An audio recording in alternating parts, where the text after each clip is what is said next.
Best day of the week, it's Homebrew Sunday. Today we're making an IPA, American IPA.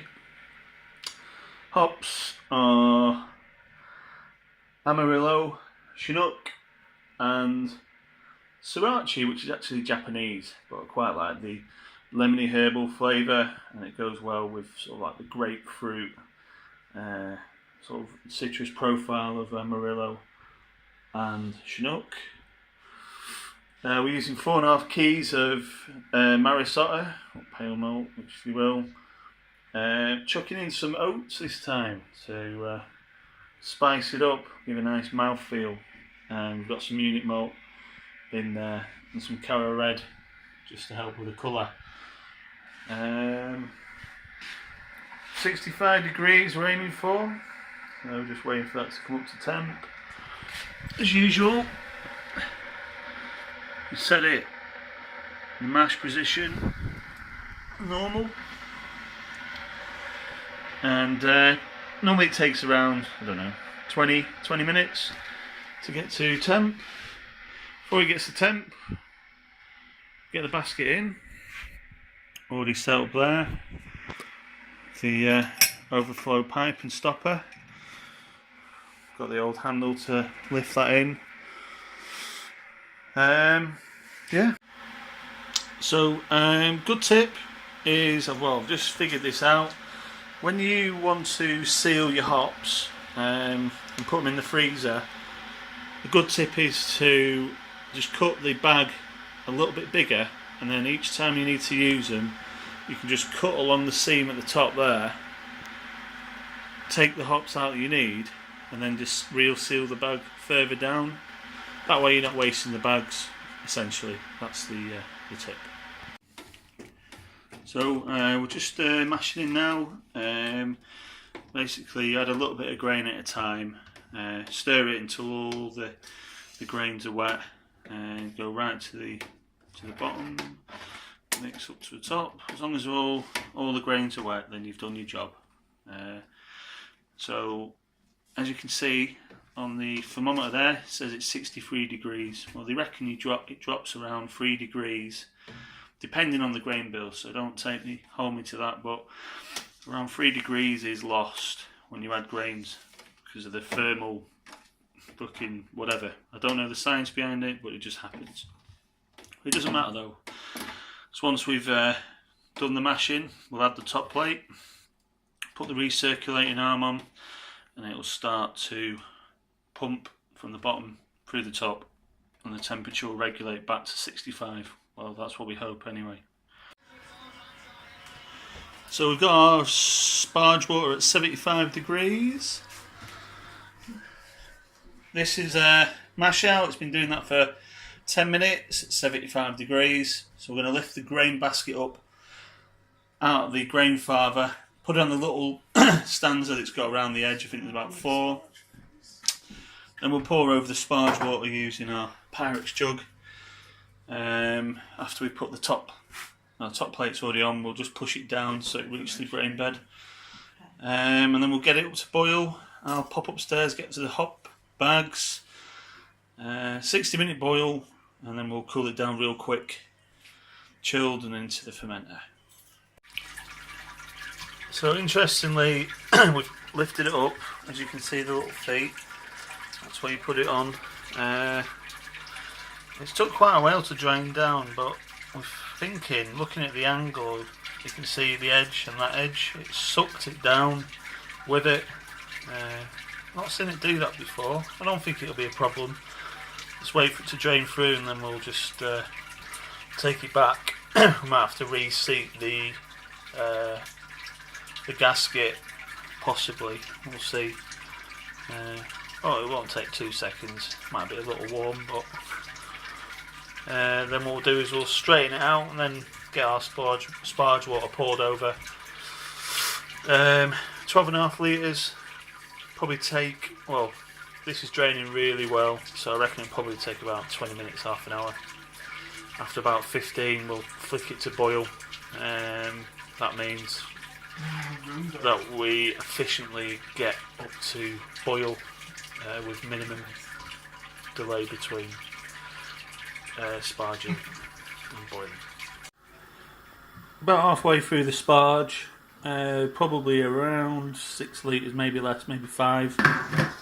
So after the next one, next litre should I say, I'm going to flip it to boil mode, and then by the time the rest of the sparge has gone through, that should probably be around up to boil. So we've got the last of the sparge water in. We're at 91 degrees, so by the time that's dripped through, probably the grain bed will be reaching boiling point, so I'm pretty happy with that.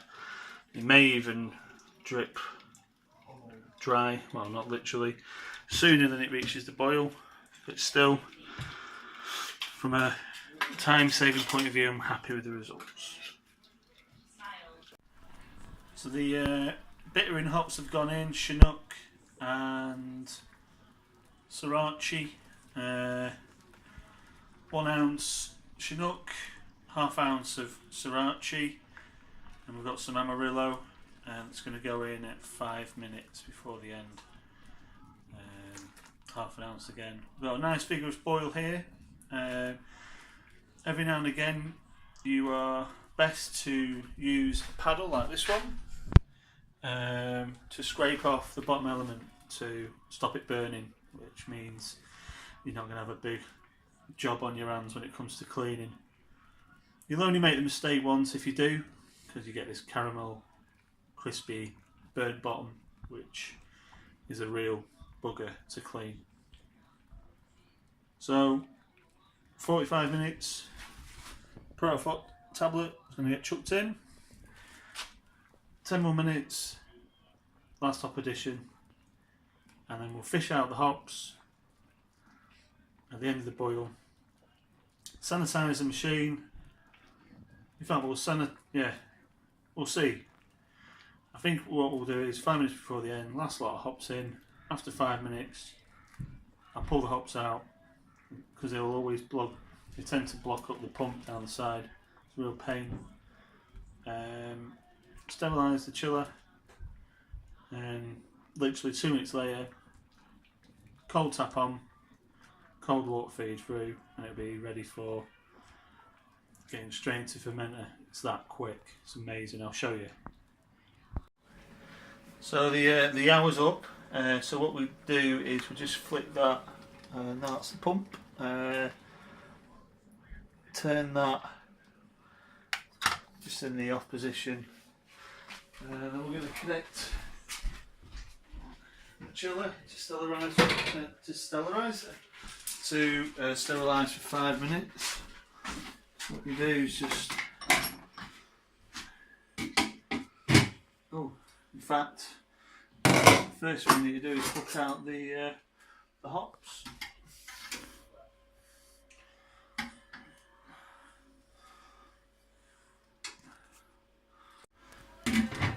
So like I was saying, you hook out the hops and you connect that up to there, and you spin that around. Some people do this on a separate chair so they've got access to the actual wort.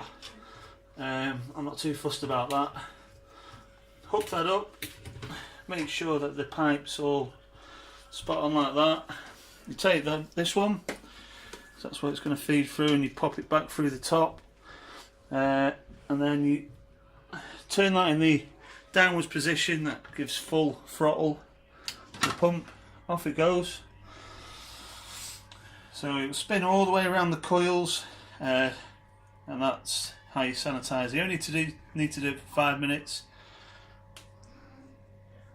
There it is. It's on its way.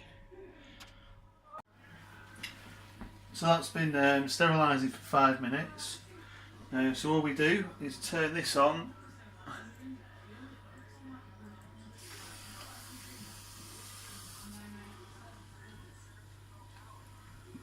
unfortunately this doesn't take much pressure, so you've got to be really kind of gentle with it, if you will. As you can see, it's coming out there, so that's the kind of flow rate we've got, which is fine. Now you don't wait for this to be at pitching temperature before you transfer the beer. you take the tube out and put it in there. You wait for this to feel cold or cool, and that's normally takes around 2 minutes. I'm guessing it's because the cold water chills the tube and makes it more efficient. I'm not too sure.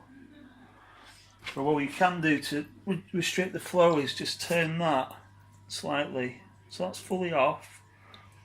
I'm going to restrict it to about there.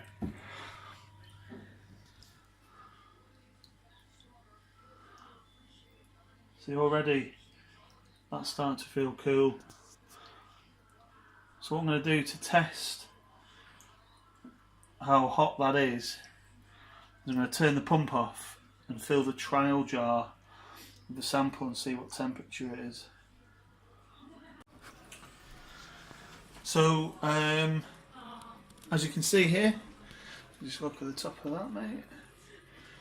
After 2 minutes, it's ready to be pushed. In fact, it's not even at pitching temperature, it's cooler than pitching temperature. But then we just pop the pump on and it just pumps straight into the fermenter.